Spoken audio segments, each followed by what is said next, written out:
All right, Liberty Layers Hideout here. I'll show you what I'm gonna end up doing. In one of my earlier videos, this Timu perch just isn't holding up, and I got some big birds, some Brahmas in here.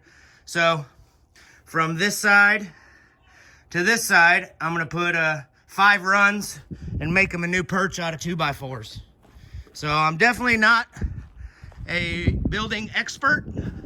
I just kind of see what I want to go with, and then I go with it. So you can see my template on my one side.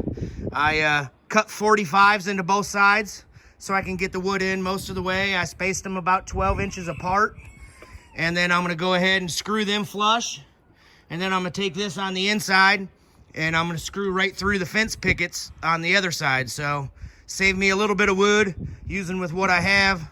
I'll follow up with another video of me installing it. Thanks. Like and subscribe.